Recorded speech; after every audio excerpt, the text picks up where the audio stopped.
I would like to thank all the organizers and foremost Mrs. Kanelopoulou, President of the Institute of Sparta, for your warm invitation to participate in this second edition of the International Scientific Conference of Sparta. In this presentation,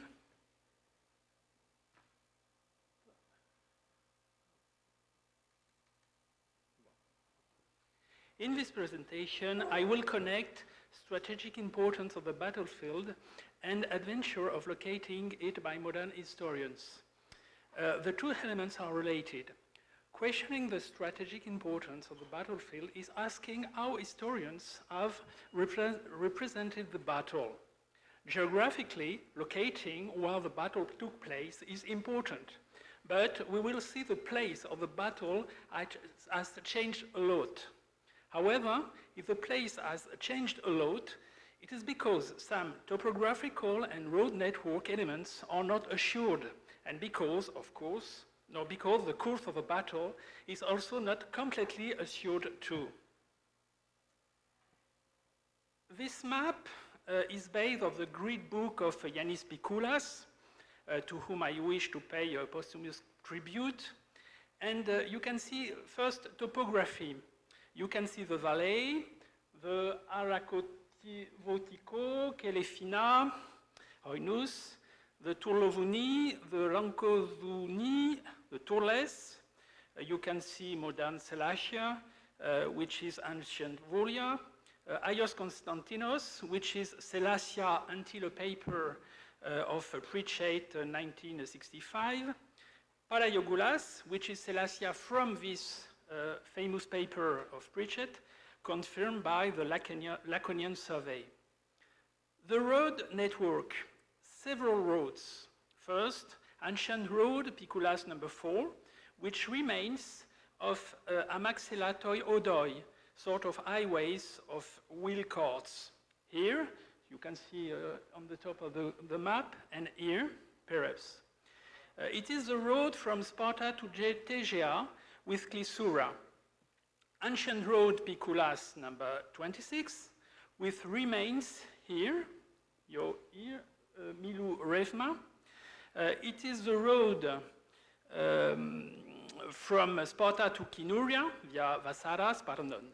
And another ancient road along the river, a track with no remains of wheel carts, but they are attested along the Eurotas, for example. It is the road from Sparta to Tegea via Analipsi and to Tiriatis via Aios Petros. And finally, the Ottoman road, the Kalderimi, a paved road. It is the road that the first traveler take, and travelers who hosted in Kani, Crevata, Dagla, and Sakelaios, 1 to 3 on the map.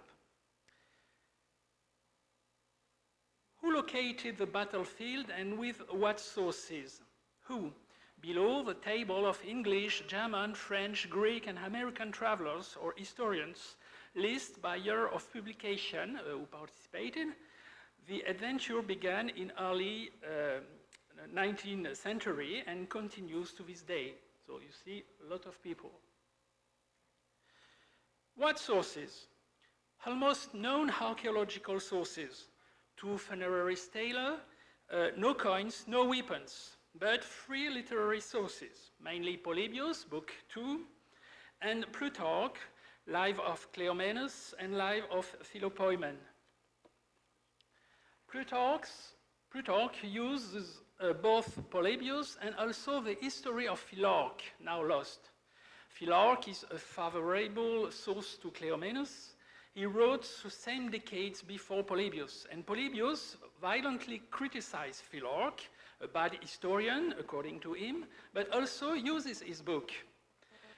Polybius, born in Megalopolis, wrote an eulogy, an encomium of Philopoemen, too, also lost these sources. Early travelers carried mostly Polybius in their luggage. They regarded Plutarch's testimony negatively.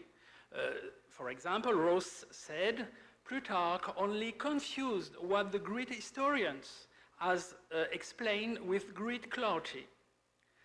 Then came the moment when the validity of Polybius' account was questioned.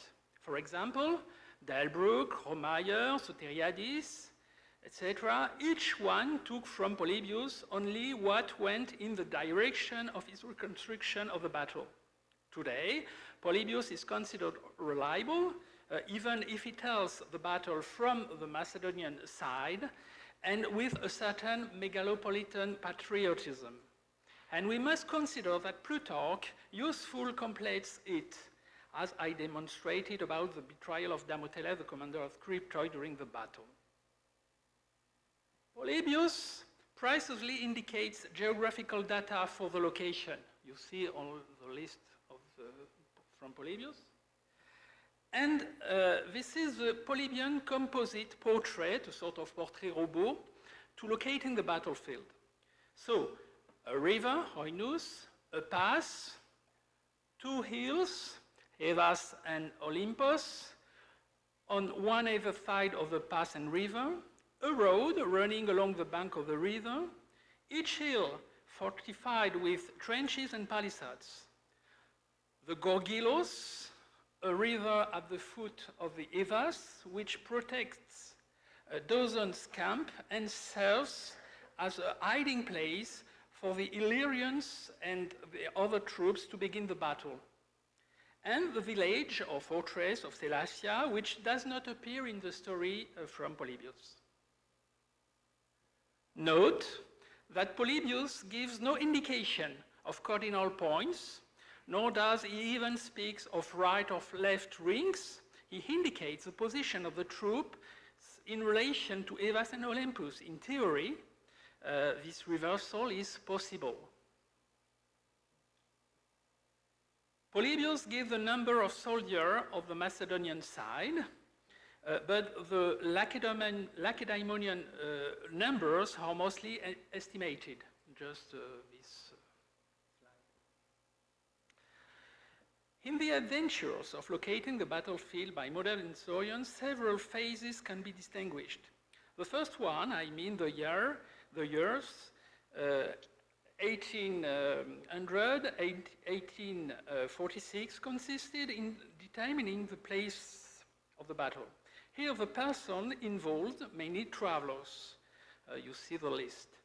Often there is a gap between the year of the travel and the year of the publication. The first leak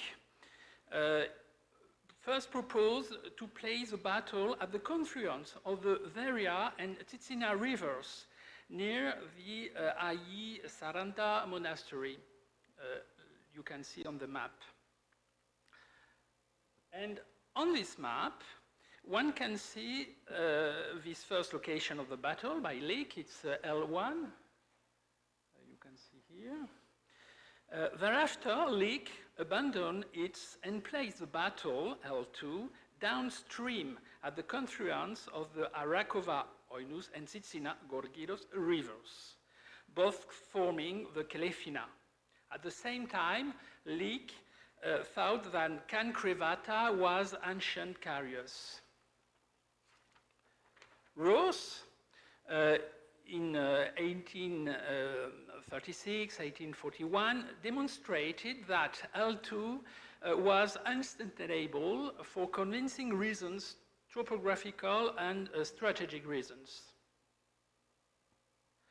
The French members of l'expédition de Morée, puis de Beaublé en 1836, were the first to propose to locate Sellasia where it is now, on the Palaiologoulas, south of the Cani Crevata, 150 years before Pritchett, as you can see on the map, where you see donc Sellasia in the place of Palaiologoulas.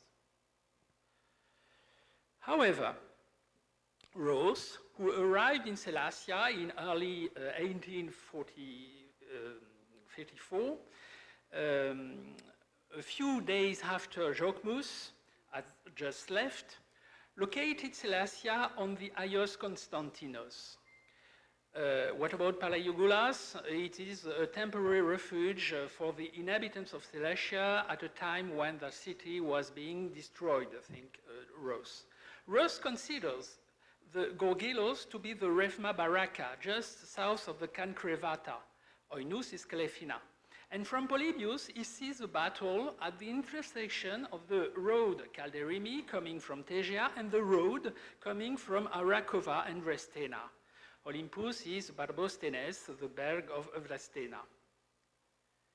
In 1857, Captain Jogmus published an identical location.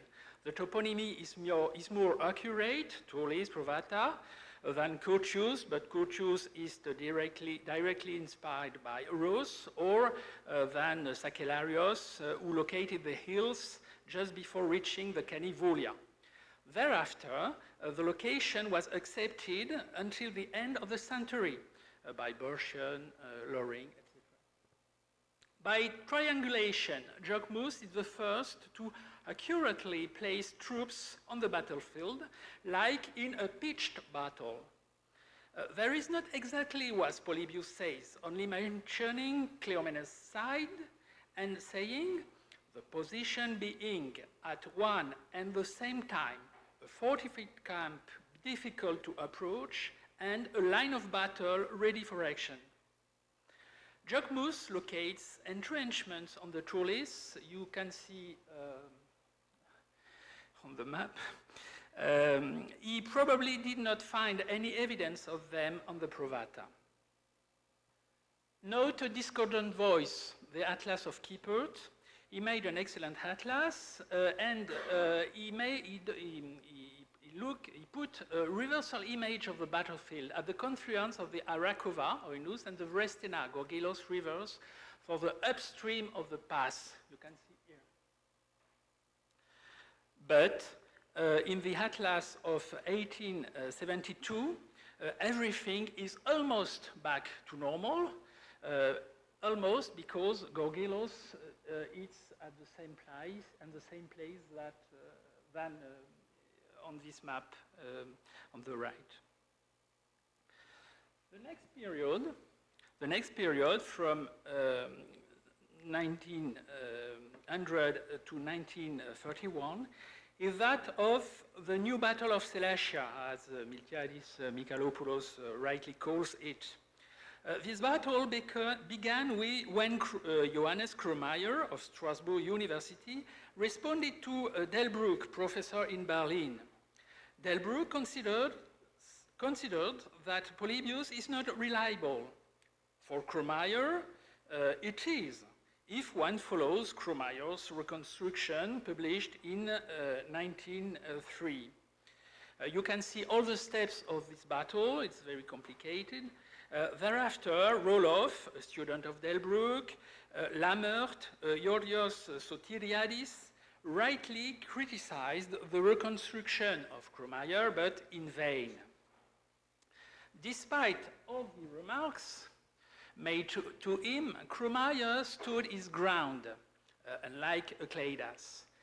Appointed professor in Chesnovich, now in Ukraine, he became professor in Leipzig.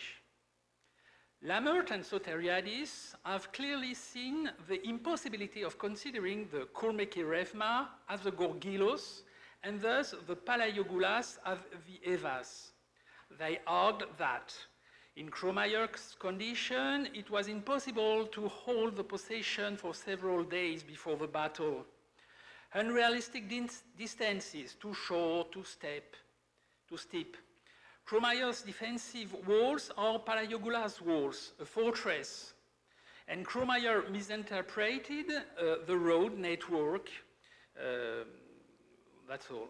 Note that for Lamert and Sotiriadis, Tourles is Evas and Aios Konstantinos Sellasia. Despite justified objections, Kromayer's view became an authority. This can be seen on this map from Walbank in his masterly commentary on Polybius' histories. This is the Kromayer map, as you see, just translated into English.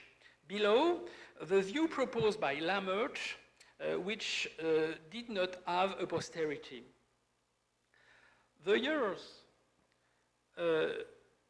from 1965 to the present are the final phase, from Pritchard to Pikulas. And you see all the scholars.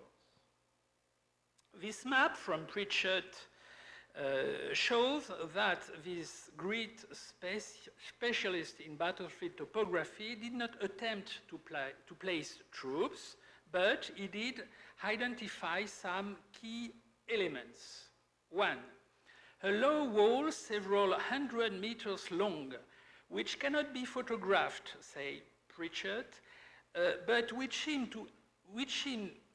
seem able to prevent the enemies from coming up from the Eurotas Valley.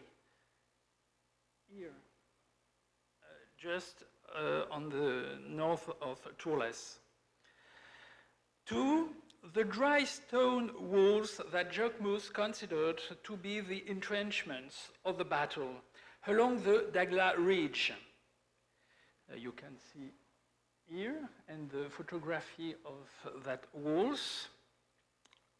That walls and the identification of Gorgilos with Baraka bring us back to locating of Rose and Jacquemus. So Pritchard come to Rose and Jacquemus. Pritchard identified Palaiologoulas with Sellasia, and note that the whole road runs alongside the Oinus on this map. The fort in the north of the map is a sort of Turkish fort for Pritchard. In 1981, Morgan takes up Pritchard's idea that Euclides' troops behind the entrenchments occupied the Dagla Ridge. Okay. However, in his view, Cleomenes' position is much less clear. Morgan proposed an original solution. The battle between the two phalanges would have taken place on what is now Tournovoli, in a plain about 300 meters long and 80 meters wide, as you can see in the circle. Pritchard expressed skepticism in 1984. The engagement would have taken place far away. The locating of Cleomenes' camps proposed by Morgan has no defensive value, it's really, and it is as if there had been two separated battles in this map. Walbonk, corrected Walbonk. It is clear that the background map is now borrowed from Pritchard, not from Krummeyer. However, there is some difficulties with this representation. The pastas appears to be correction of Krumeyer's map. On the other side, he wrote the entrenchments and the first attempt to illustrate the Illyrian bypass movement with a rose. But on the Olympus side, the two phalanges remain located on either side of the Provotares Gorge, which is a problem for the reconstitution. I am not insisting on the series of the three diagrams by Miltiadis Michalopoulos. He will certainly tell us about it in a few minutes, but to date, it is a very precise representation which breaks down the fight into three phases. I think that Plutarch does not allow to imagine a backward movement as it is in the last one, but it's a suggestion. The reconstruction of brothers Apostolides seems to me to be very satisfactory. However, despite the contour lines you see on the map, it is still a scheme.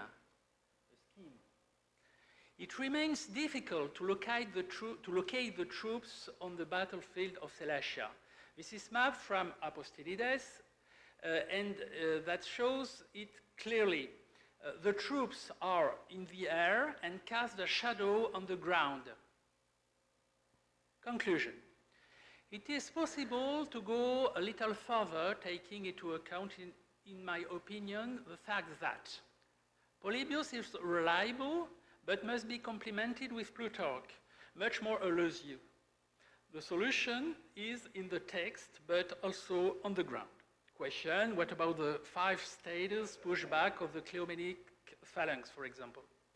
The 2 hills, Eva and Olympus, should be placed in the northernmost possible part of the valley, just after the river exits the pass.